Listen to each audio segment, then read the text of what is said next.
Recently मेरे दादाजी मुझसे बोले, बेटा हमारी जिंदगी का सबसे बेस्ट समय हमारा बचपन होता है। ये बोलकर वो अपने डायपर में हगने लगे। तो मैंने इस बात पे थोड़ा गौर किया और मुझे पता चला कि यस, बचपन सच में बहुत रैंडम होता है। बचपन में एक बार साइकिल की चेन चढ़ाते समय मेरा हाथ आ गया, तो मैं भाग के अपने अपाहिज दोस्त को भी ले आया कि उसके भी हाथ आ जाए। बचपन में मुझे मेरी दादी का चरित्र सही नहीं लगता था, क्योंकि वो मुझे डेली नया तारा दिखा के बोलती थी वो तुम्हारे दादाजी है। बचपन में मैं थोड़ा भोला भी था, ऐसे फालतू किसी को उंगली नहीं करता था, वरना फिर मैं 9 तक ही गिन पाता था। एक तो तब कोई भी आके गिनती पूछ लेता था, और उंगली करते समय गिनना कितना मुश्किल होता है पता है। बचपन में मैं और मेरा भाई हमेशा WWE देख के लड़ते थे, क्योंकि माँ बाप की जायदाद लड़ने लायक थी नहीं। एक तो मेरा छोटा भाई बचपन में बहुत शांत स्वभाव का था, बेचारा स्कूल में भी सीनियर से बुली होता था। हाँ, वो सीनियर मैं ही होता था।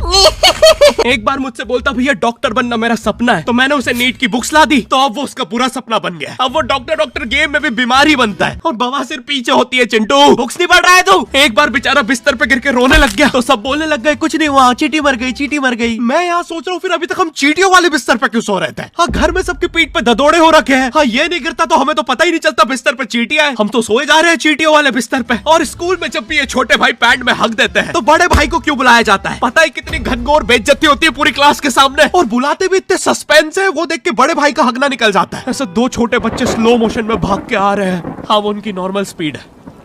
मैं देखता हूँ मेरे भाई को क्राइम सीन से 2 पियून पकड़ के ले जा रहे हैं। उसे ब्राउन रंगे हाथों पकड़ लिया गया। मेरे भाई ने मुझसे जाते जाते कहा, मुझे फंसाया जा रहा है। मुझे पता था इस लेंडे के पीछे की कहानी इतनी सिंपल नहीं हो सकती। कड़ी तहकीकात के बाद मुझे पता चला इस लेंडे के पीछे बड़े बड़े पॉलिटिशियंस, गैंग लीडर्स और माफिया इन्वॉल्व है। मेरा भाई सही कह रहा था, ये उसका लेंडा नहीं है। हैंड्स अप पीटी टीचर, तो वो लेंडा तुम्हारा था।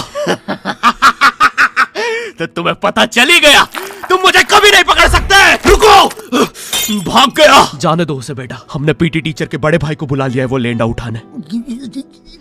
लेंडा आपकी नजदीकी सिनेमा घरों में पड़ा होगा तो देख के पैर रखना। ये चैनल पे जितने भी अजीब और गरीब चीजें तुम देखते हो, ये मैं और मेरे भाई की लाइफ में हमेशा होती रहती है, और इसलिए हमने ये चैनल नॉट योर टाइप बनाया था। मेरे भाई ने कहा तू बोल और मैं एनिमेशन करता हूँ, और लो बन गया नॉट योर टाइप। आपके अरे अभी भी लेंडा लगा हुआ है। बचपन में बोले जाता था कि तुम जितने दांत तकिए के नीचे रखोगे तुम्हें उतने ही रुपये मिलेंगे। तो मैंने दादी की 32 रख दी, तो मुझे 32 रुपए मिले। वो 32 7,000 की थी। जो पिटा हूं ना मैं घर पे, साली स्कैमर दांतों वाली परी चांदी का दांत ले जाके 1 रुपया देती है। दांतों से याद है, बचपन में सब सूखा बॉर्नविटा खाते हैं क्योंकि दांत दूध के होते हैं। ठीक है, ये वाला जोक हटा दूंगा। बचपन में मुझे चुड़ैलों से बहुत डर लगता था। एक बार मुझे चुड़ैल के पैर के निशान दिखे तो मैं उल्टा भागा, पर फिर मैं चुड़ैल के ही घर में आ गया। हाँ, मैं पट्टी में भूल गया था उसके पैर उल्टे होते हैं, तो फिर मैंने सोचा इसका पीछे से सर फोड़ देता हूँ। सर फोड़ने गया तो वो उसका मुंह निकला। फिर से भूल गया कि साली चुड़ैलों के बाल भी मुंह पे होते हैं। आदमी को पता चले तो चले कैसे। जब मैं छोटा था नींद में बिस्तर भी बहुत गीला करता था। मेरी मम्मी हमेशा गुस्सा करती थी कि सोने से पहले सुसु किया कर। अब उन्हें कैसे बताऊं, फिर गीले बिस्तर में मुझे नींद नहीं आती। बचपन में मुझे गुस्सा भी बहुत आता था, तो मेरी मम्मी ने मुझे एक रेड स्टोन की अंगूठी पहना दी, और सरप्राइजिंगली उससे मेरा गुस्सा इतनी जल्दी उतरने लग गया, क्योंकि अब मैं जब अंगूठी पहन के लोगों को पीटता था तो गुस्सा इतनी जल्दी शांत होता था। वैसे ये अंगूठी मुझे एक बाबा जी के आश्रम से मिली थी। जब मैं वो आश्रम में गया था, वहाँ एक बहुत ही हॉट सी बंदी मुझे देख के बार बार स्माइल करे जा रही थी, तो मैंने भी मौके पे चौका मारा और जल्दी से अपना नंबर पेपर पे लिख के उसकी तरफ फेंक दिया। वो बंदी ने भी बड़े प्यार से मेरा नंबर उठाया और खा लिया। अरे भाई, उसको भूत लगे, वो तब से सबको स्माइल दे रही है। हम भी सुबह से नंबर फेंक रहे हैं, अभी तक 2 किलो पेपर खा गई है। हाँ, अब तुम्हें भी ऐसे रैंडम भूतों या स्ट्रेंजर्स पास नंबर ना फेंकना पड़े प्यार के लिए, इसलिए आओ हैपन पे चले। यहाँ तुम्हें मिलते हैं तुम्हारे कॉमन इंटरेस्ट के लोग। मुझे बॉर्नविटा बहुत पसंद है। मुझे भी रोहित। आओ मन बुद्धि हैंडशेक करते हैं। हैपन पे मिलती है आपको उन लोगों की प्रोफाइल्स जिनके साथ आप पाथ क्रॉस करते हैं। यहाँ तुम अपने एरिया के लोगों की प्रोफाइल्स भी देख सकते हो। यही नहीं, जो लोग तुम्हारे फेवरेट स्पॉट पे जा चुके हैं, यहाँ तुम्हें उनकी प्रोफाइल्स भी मिलती है। तो अभी जाकर अपना नेक्स्ट क्रश स्पॉट करो अपने ही मन पसंदीदा स्पॉट पे। तो अभी जाकर डाउनलोड करो, लिंक डिस्क्रिप्शन में। Thank you happen. बचपन में मेरी मम्मी हमेशा बोलती रहती थी कि बाहर जाके खेलो। अब बाहर मेरे मोहल्ले के बच्चे भाई वो ऐसे अजीब अजीब से गेम्स खेलते थे। कहीं ड्रैगन फ्लाई में रस्सी बांध के उसको पेट बना लिया है, कहीं नंगे भाग रहे टायर के पीछे लकड़ी मारते मारते। मेरी मम्मी को उन पे दया आ रही है कि बेचारे गरीब बच्चे किसी भी चीज से खेल लेते हैं, फिर हमारी कार पलट जाती है। हाँ, वो टायर हमारी कार का था। और मुझे एक बात बताओ, चक्के से खेलने पे वो गरीब कैसे कंसिडर हो रहे हैं? क्या पता उनने कार खरीद के चक्का निकाला हो, क्या पता लैम्बोर्गिनी के चक्के से खेल रहे हो। नहीं, तुम्हें कैसे पता चल रहा है वो गरीब है या अमीर? और एक चक्के से इतनी सारी एक्टिविटी करेंगे ये लोग। कभी चक्के में रस्सी बांध के झूला बना दिया, कभी झूले से फिका के खुद को लूला बना दिया, कभी लूले पे झूला बांधकर हुला हू बना दिया। ये इतने हरामी बच्चे थे, इनके साथ कोई भी घर नहीं खेलता था, क्योंकि घर ये जुए में लगा के हार जाते हैं। ये वो बच्चे जिन्हें तुम रिमोट कंट्रोल कार भी दोगे तो उसकी मोटर निकाल के पंखा बनाएंगे। एक बार इन्होंने रिमोट कंट्रोल रिमोट बनाया था। तुम अगर इस रिमोट पे बटन दबाओगे तो इस रिमोट पे बटन दबेगी, बस ये लोग मकर संक्रांति के दिन पतंग भी लूटते थे दुकानों से। पतंग से याद है मैं बचपन में अपने दोस्त जनक के साथ बहुत पतंग उड़ाता था। जनक गुजराती था और गुजराती लोग तो बहुत बड़े पतंगबाज होते हैं। वो लोग गला काटने के बाद भी काहे पोचे चिल्लाते हैं। जनक मेरे घर पे इतना बड़ा गिर्रा लेके आता था पतंग उड़ाने। उस पर पता नहीं कितने 1000 किलोमीटर का मांझा लपटा होता था। हम दोनों का सपना था उस गिर्रे की पूरी ढील देना। एक बार तो गिर्रा खाली होने ही वाला था पर वो पतंग तो घूम के हमारे पीछे से आ गई। हमने हमारी ही पतंग काट दी। तो इस बार हमने सोचा पतंग पूरी परपेंडिकुलर उड़ाएंगे, स्ट्रेट। हमने 2 घंटे ढील दी। वो मांझे में वेव सिग्नल आने लग गए प्राचीन भाषा में। हमें लगा हमने एलियंस ढूंढ लिया, बट फिर धीरे से वो सिग्नल क्लियर हुआ। हमें पता चला हमने कोई नासा का 100 मिलियन का टेलीस्कोप काट दिया।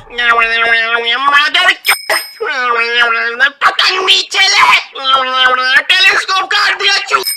नासा का टेलीस्कोप जैसे ही नीचे गिरा बच्चों से पहले विसरो ने लूट लिया। बहुत वियर्ड था, इतने सारे बुड्ढे छत कूद के भाग रहे थे। एक तो जनक के मांझे में इतनी सारी गठाने होती थी, वो मांझा इतना भारी हो जाता था। हम चौथे माले से पतंग उड़ा रहे, वो दूसरे माले पे उड़ रही है। बचपन में बोला जाता है किसी भी स्ट्रेंजर से बात नहीं करते, तो फिर मैं इशारे करता था। तो फिर दादी मेरे चरित्र पे सवाल उठाती थी। दादी से याद है पुराने जमाने में एंटरटेनमेंट के लिए कुछ होता नहीं था, तो लोग 7-7, 8-8 बच्चे पैदा कर लेते थे ताकि उन्हें जायदाद पे लड़ता देख मजे ले सके। मेरे पापा के 5 भाई और 4 बहनें हैं, टोटल 9 बच्चे। मेरी दादी ने जिंदगी के 9 साल बस बच्चे दिए। दादी ने 9 साल तक पेट में इतनी लातें खाई है, उनके अंदर से एब्स आ गए थे। मेरी दादी लिटरली अंदर से टूट चुकी थी। उनका इतनी बार ऑपरेशन हो रखा है, उनको डॉक्टर ने टाकों की जगह चेन लगा दी थी। भाई आज के जमाने में तो इतने बच्चे कोई पैदा नहीं करता, उल्टा अबॉर्शन करवा लेते हैं। और यस मैं अबॉर्शन बोलूंगा क्योंकि मुझे जेल नहीं जाना। एक तो इंडिया में भी अबॉर्शन करवाना लीगल है, लेकिन बच्चे का जेंडर जानना इलीगल है। मतलब तुम मार तो सकते हो, लेकिन किसे मार रहे हो ये पता नहीं कर सकते। तो देखो अब रिस्क कितना बढ़ गया है। क्या पता अंदर शेर बैठा हो या कोई बड़ा गैंगस्टर, क्योंकि तुम्हें तो पता नहीं है तुम किसकी सुपारी दे रहे हो। क्या पता वो अंदर बंदे लेके बैठा हो। बचपन में सबके मम्मी पापा डराते हैं मस्ती मत करो वरना बोर्डिंग स्कूल भेज देंगे। और मुझे बोर्डिंग स्कूल से इसलिए डर नहीं लगता था कि मैं वहां जाके अपनी फैमिली से दूर हो जाऊंगा। मुझे बोर्डिंग स्कूल से इसलिए डर लगता था क्योंकि वहां पे वो बड़े दांतों वाला ईशान अवस्थी होता है। मैंने पहली बार जब तारे जमीन का ट्रेलर देखा था तो उसमें वो पागल बच्चे ने आतंक मचा रखा था। फिर मैंने मूवी का नाम पढ़ा तारे जमीन पे। मुझे लगा बिछाए होंगे इस पागल को पकड़ने के लिए, शॉक वॉक देना होगा तारों से। इसके तो दांत भी इतने बड़े हैं, सारी तारे काट देता होगा। मुझे ट्रेलर देख के लगा कोई एक्शन मूवी है, आमिर खान जोकर बना हुआ है। मुझे लगा यही तारों का जाल बना के पकड़ेगा पागल को। हाँ ट्रेलर देख के तुम्हें क्या ही समझ में आएगा। एक शॉट में आमिर खान बोल रहा है आपके बच्चे को डिसलेक्सिया है, फिर अगले ही शॉट में जोकर बन के बड़ा मछलियां उड़ती क्यों नहीं। फिर मुझे लगा ये शायद अपने माँ बाप को बोल रहा था। और दया तो मुझे उस लंगड़े बच्चे पे आती है जिसके बगल में ईशान अवस्थी को बिठा दिया था। वो बेचारा उठ के भाग भी नहीं सकता। और मैंने तो सुना था बोर्डिंग स्कूल में बस नॉटी बच्चे जाते हैं, तो फिर इस बेचारे गाय से बच्चे को क्यों यहाँ भेज के रखा है। कहीं ऐसा तो नहीं इसके पहले पैर थे और ये बहुत मस्ती करता था तो माँ बाप ने पैर तोड़ के इधर भेज दिया। बस भाई मेरा हो गया है आज का। अगर तुम्हें वीडियो पसंद आई तो यार लाइक मारो। एम करते हैं 7 लाख लाइक्स के लिए। पिछले वीडियो में नहीं आए थे इसलिए अब मैं औकात में आ गया हूँ, इसलिए अभी लाइक मारो। चैनल पे नए हो तो सब्सक्राइब करो। मुझे मुंह दिखाई के लिए 10 मिलियन सब्सक्राइबर्स चाहिए। और हैपन को भी डाउनलोड करना मत भूलना, लिंक डिस्क्रिप्शन में। अब मैं भी जा रहा हूँ, बाय।